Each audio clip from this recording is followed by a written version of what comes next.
Turns out we were right. Alvin Kamara's asking price isn't really just about price at all. We got all that and a little bit of lagniappe for you on today's episode of Locked On Saints.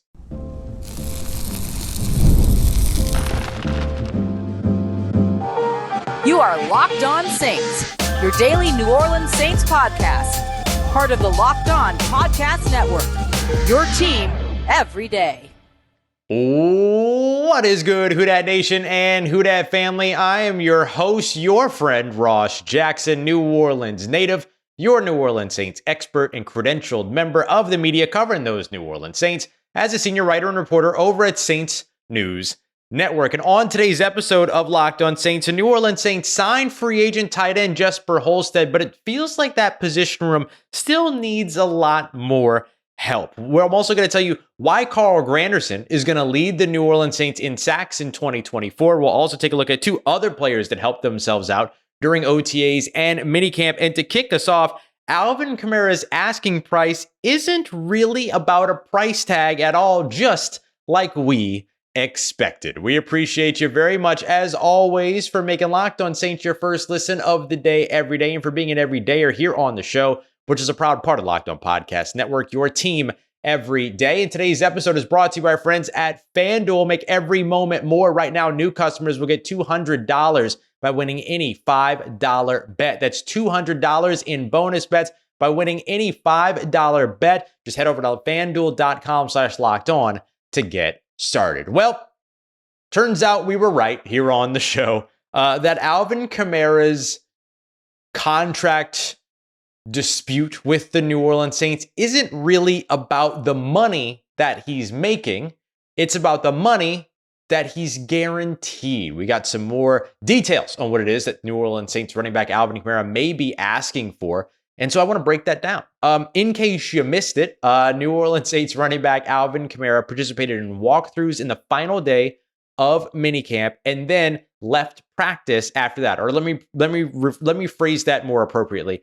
Didn't practice after that. We ran into him in the parking lot. He was still out there. Like, we talked to him. He went back into the facility. It's not a situation where he like threw his helmet down, cursed everybody out, and walked off the field. You know, some people will have you believe that. That is not what this is. The reason why this happened is because the New Orleans Saints and Alvin Kamara have reportedly been in contract negotiation or contract discussions for the past couple of months. Again, I highlight that this also means that New Orleans Saints running back Alvin Kamara not only didn't participate in the last day of mandatory minicamps, but did participate even though they weren't making progress in contract negotiation conversations for 2 of 3 days in minicamp. So I guess choose whichever one is more important to you for the narrative. It turns out, though, that the conversation, just like we expected here on the show, isn't about how much money Alvin Kamara is or is not making this year. He's got a $10.2 million base salary this year, only $1 million of which is guaranteed, by the way. So now you have to look ahead to 2025, where he has an over $22 million base salary and is due nearly $25 million, or right around $25 million in 2025. However, $0 of that salary is guaranteed. Now, there are some monies, if you will, that are a part of what's going to be accounted for 2025, signing bonuses, restructure bonuses, all those other things. But remember, that has already been paid out to Alvin Kamara. Those numbers are just the Saints paying things off over the course of time as opposed to right away. So the reason why I mentioned that we were right here on the show is because over at ESPN, Jeremy Fowler did a little bit of a report, an update, if you will, on Alvin Kamara and the contract negotiations. And he said, quote, "I'm told that Kamara is open to doing a reworked 2-year deal, strengthening guarantees in year 1, 2025. That's it. That's all he's looking for. He's looking for some guarantees in 2025. We got to remember that how much you're paid per year in your total contract value doesn't mean much unless that money is entirely guaranteed. Hello, Kirk Cousins, past contracts, right? Not the Falcons contract, but his past contracts with the Minnesota Vikings. But if you're not into that situation, or if you're not in that situation where a bunch of that money is guaranteed, then what your APY is, or your average per year payments are, don't really mean anything. You can sign a 4-year, $200 million contract, which means $50 million per year. But if you're only getting $60 million guaranteed, then you might only really have a 2-year, $60 million contract in that case, depending upon how base salaries are built out, what your signing bonus was, all of these other numbers that are really important. And so even though you could look at Alvin Kamara's contract and say, whoa, he's set to make $22+ million of just base salary alone next season, how dare he ask for more money? That's not the point.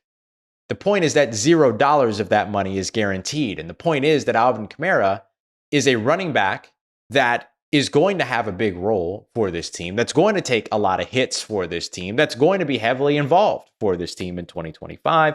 And so the idea of going into 2024 without any vision of commitment, or really even any veil of commitment for his future with this team, is a tall task. It's a high order. It's a tough thing to ask one of the toughest positions in the NFL to extend your career. That's really, really challenging. And I get it. The New Orleans Saints have young guys behind them. They've got Kendre Miller, but they don't know what they have in Kendre Miller yet. They know the potential. They know that there's a ceiling there, but do they know that they have that for sure? The answer is simply no. And outside of that, you have other guys that are talented, but majority unproven in your building. James Robinson, proven with the Jacksonville Jaguars, is looking to prove himself again with the New Orleans Saints. Jordan Mims going into just his second year in the league. Hardly any experience on the field in terms of regular season, but man, is he a great fit for this New Orleans Saints system that Clint Kubiak is bringing in. Jacob Kibodi, who's coming in as an undrafted free agent this offseason, same conversation, but again, those are projections. Alvin Kamara has production. Visible production, repeatable production. And I know he's missed some games and he's had injuries and things like that. Most players are not going to play 17 games in today's NFL. It's just not going to happen. That's fine. You got to get over that if you're a team. You know what I mean? Like, you got to be ready for that if that's the case. That's why you've got Jamal Williams. That's why you've got Kendre Miller. Not to immediately turn things over to those guys, but so that they can complement and come in place of Alvin Kamara, whichever is more important for that given game. And I also just want to remind people too, that this thing that we're talking about, this like 2-year extension that includes some guarantees in the first year of that extension, which would be 2025 in this case, is not a far cry away from what the New Orleans Saints have already done with 2 guys this offseason. They did that with Demario Davis, and they did that with Tyrann Mathieu, both of which older than Alvin Kamara. But to be fair around this situation, Alvin Kamara does play running back, and teams are going to be very cautious about handing out third contracts to running backs, period. Regardless of how old a player is, they're going to be cautious about handing third contracts to running backs. That's why the last one in the most recent, examples to really get that done was Christian McCaffrey, one of the best running backs in the game. And so now Alvin Kamara is looking to be the next one to get that. But he's not asking for a mile. He's asking for a commitment.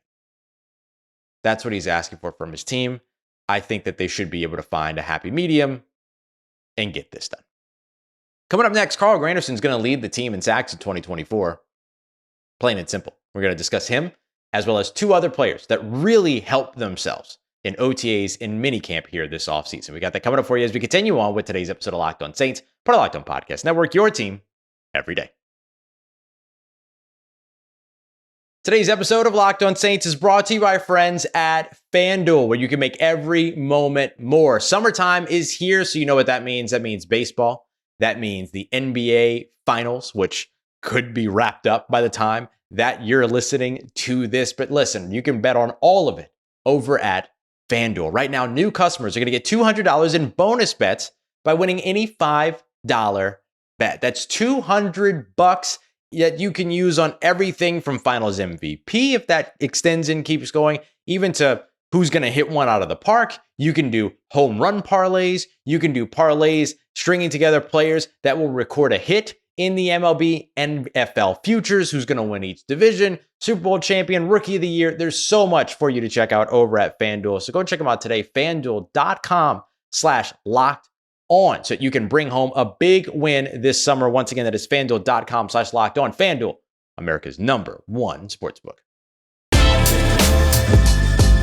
All right, family. New Orleans Saints defensive end Carl Granderson is set to lead the team for the second year in a row in sacks. We appreciate you very much, as always, making us your first listen of the day every day here on the show. Don't forget to go and check out our friends over at Locked On Sports Today. The 24/7 stream, which you can find on Locked On Sports Today YouTube page, is everything that you need in terms of a daily dose of all the biggest stories from around the world of sports from the local experts that cover the teams and know them best. Just like we knew what was going on with Alvin Kamara before they knew what was going on with Alvin Kamara. All these kinds of things. You can go and check it out over at Locked On Sports Today. You can find it on the Locked On Sports Today YouTube channel, as well as on the free Amazon Fire TV channels app, part of Locked On Podcast Network, your team every day. So Carl Granderson is, in my opinion, already set to lead the Saints in sacks for a second year in a row. He did it in 2023 with 8.5 sacks.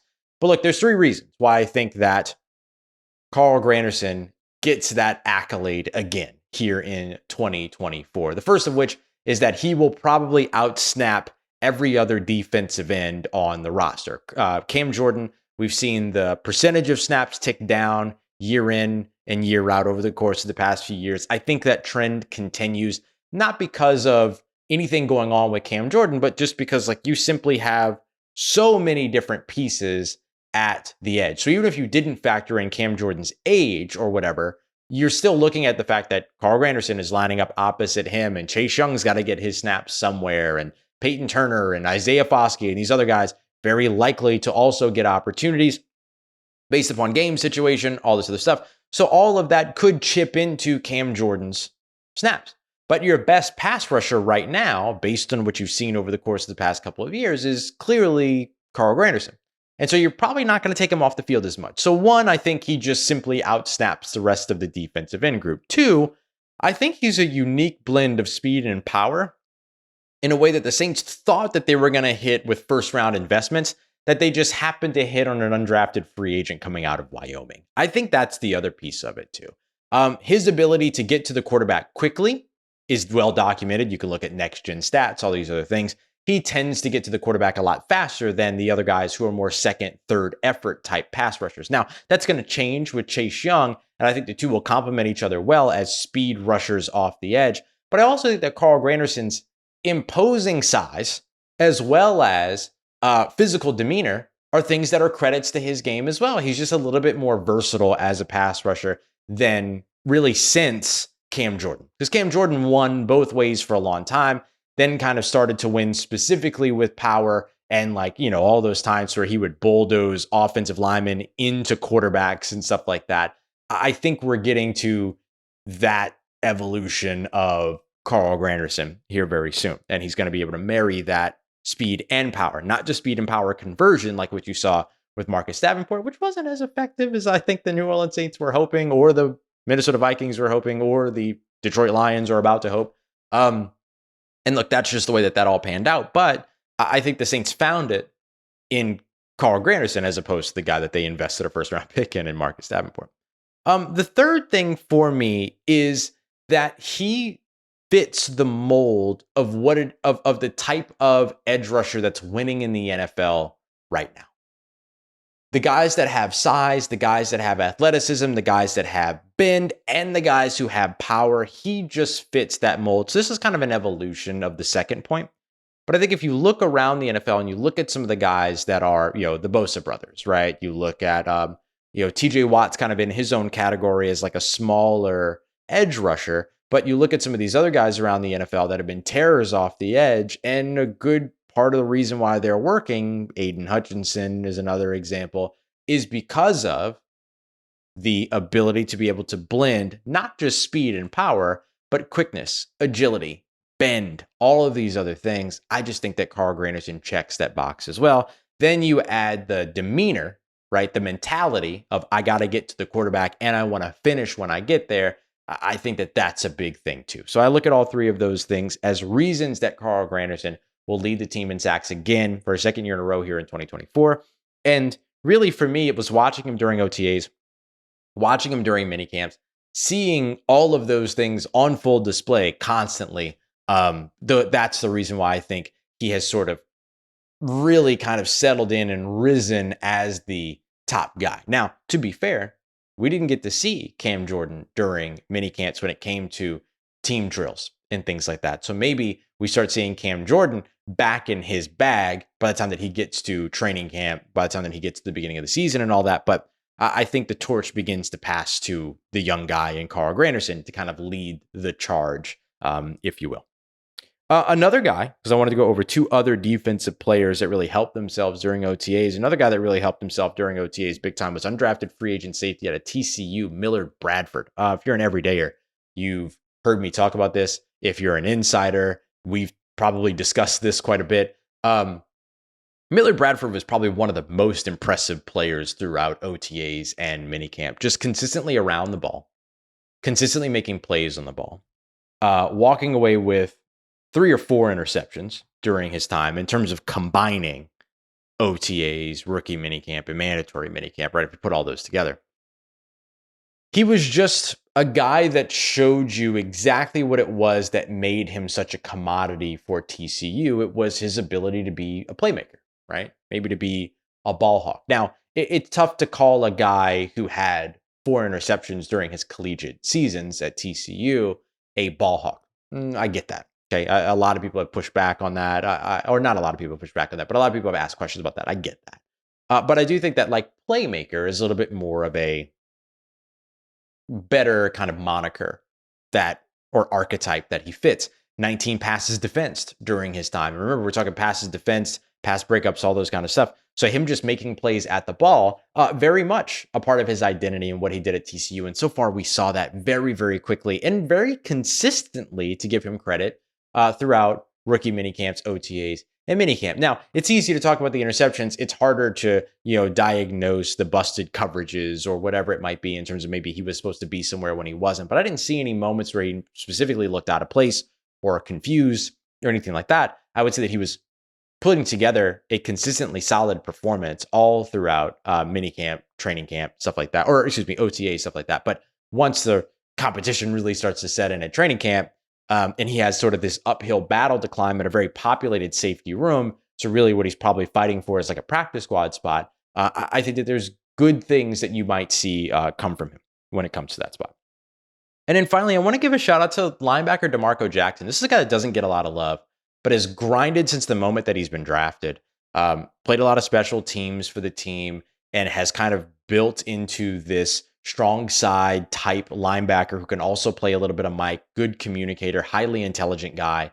I think that he just has kind of been stuck in terms of, roster and how many people are ahead of him and what his role has been and all that. But with Zach Bond gone, with Nephi Sewell on injured reserve with the Achilles that happened at the end of the season, or with the lower leg injury, I'll call it just because I don't want to get it wrong, but the lower leg injury that he had at the end of the season, it really does open a door here for DeMarco Jackson. He's had some strong moments during OTAs, minicamp, and all that, not just in special teams, but even over on the defensive side as well. Kind of like how Millard Bradford hasn't just stood out as a special teams guy, which is what you expect from UDFAs. He stood out from making plays from his natural position. You're seeing that from DeMarco Jackson as well, who even ended a 4-and-out end of game simulation with quarterback Jake Haener, who had been on fire all through OTAs and minicamps, with a diving stop from the second level that was set to go about 4 or 5 yards over his head or beyond him. And he did not let that ball get over his head. And he ends up knocking it down to the ground and ending the drive. So really good stuff from DeMarco Jackson all throughout OTAs, training camp, minicamp and all that. I'm excited to see him after he's kind of raised his stock a little bit going into training camp.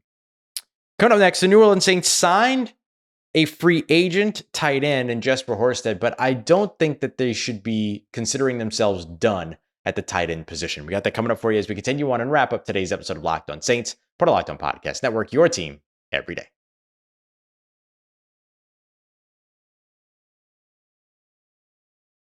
Let's get it, Who Dat Nation. The New Orleans Saints went out and signed themselves a free agent tight end, but I can't say that they're done at the position. We appreciate you very much, as always, for being here with us. Don't forget, we are your team every day.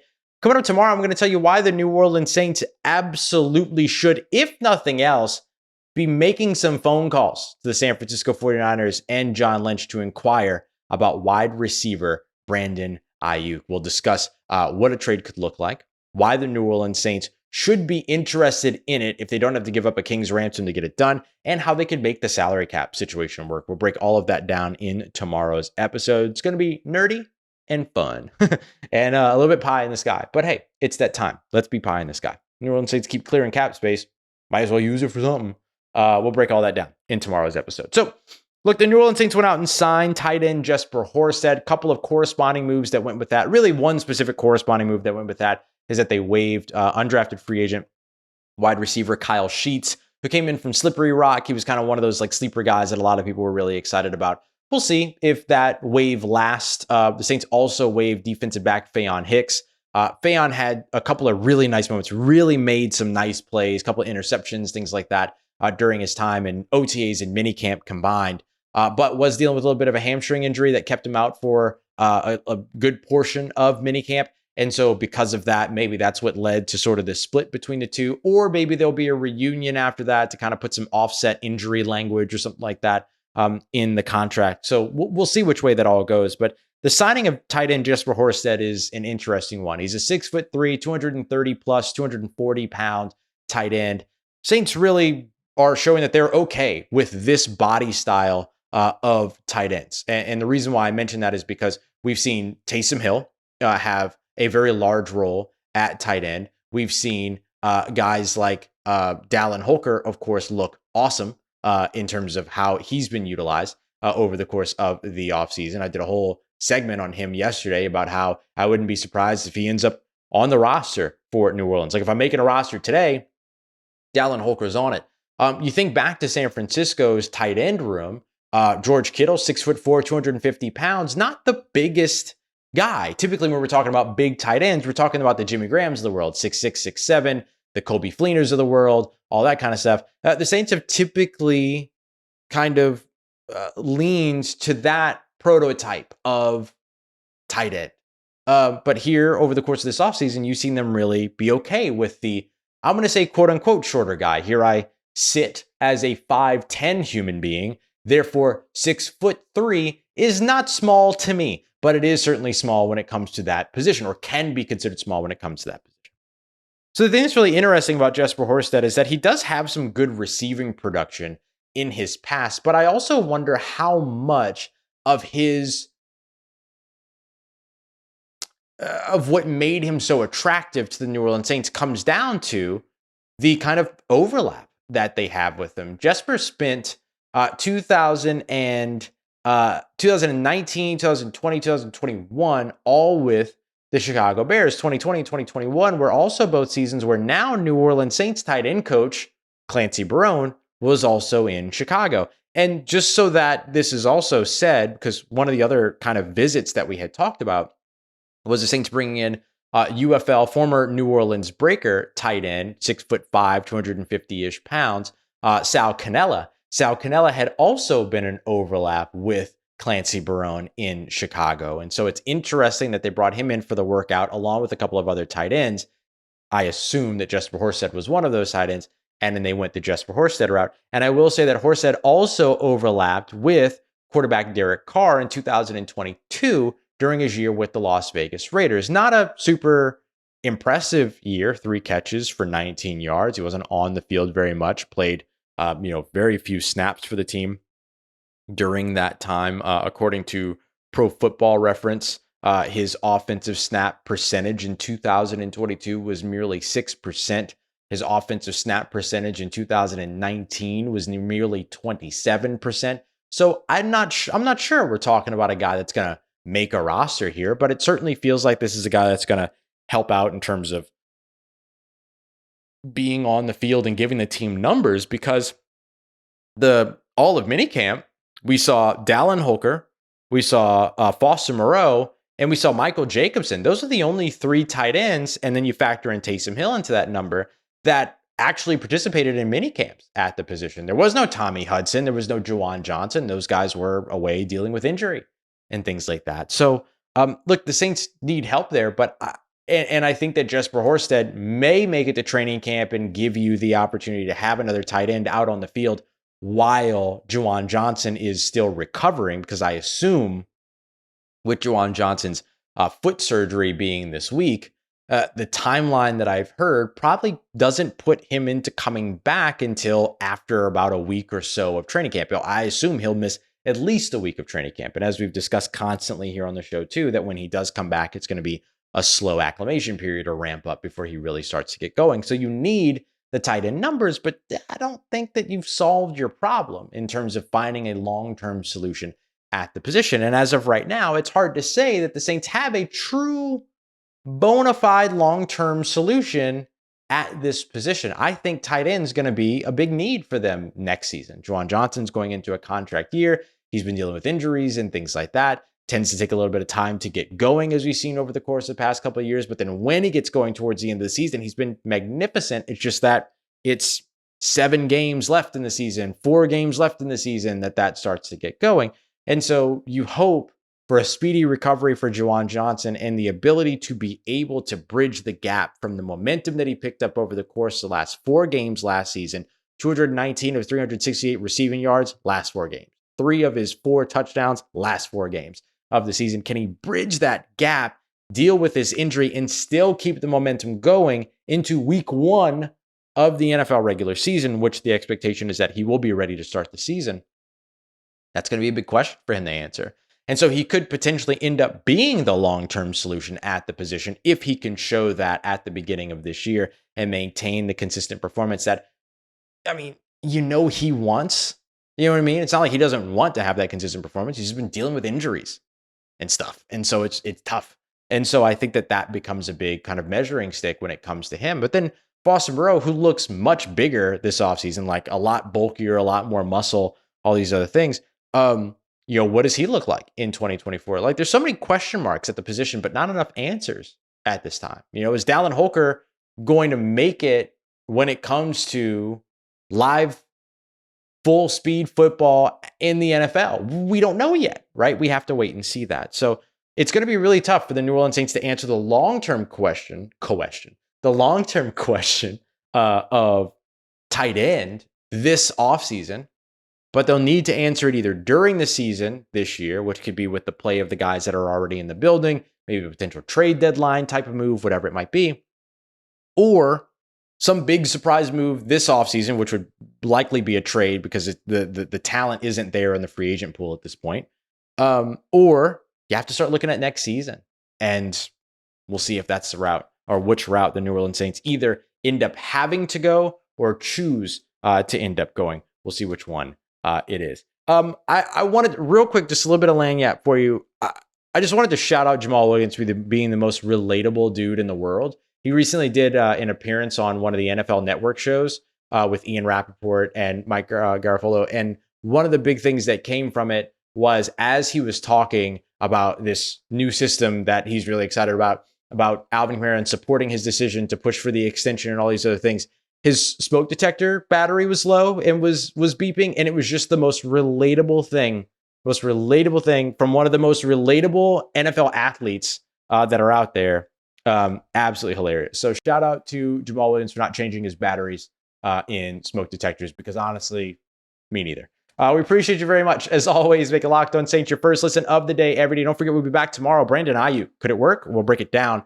For your second listen, please make sure you go and check out the return of Matt Moscona over at Locked On LSU. He's live every night at 9:30 p.m. Central Time, every weeknight, Monday through Friday. So make sure you go and check him out and check out the show. He did a fantastic episode on the transfer pitcher heading to LSU, and much, much more on the way when it comes to one of the best in the game. Now back at the Locked On Podcast Network. We appreciate you very much. As always, make a Locked On Saints part of your day, part of your routine, for saying yes to me and the show. As always, if you see me, please say hi. And if you need anything else around your New Orleans Saints in between these episodes, make sure you follow me on your favorite social media at Ross Jackson, NOLA. Hit me up. Let me know how family's doing. Let me know how you're living. Let me know how you're momming them. And trust Who Dat Nation, I'll holla at you.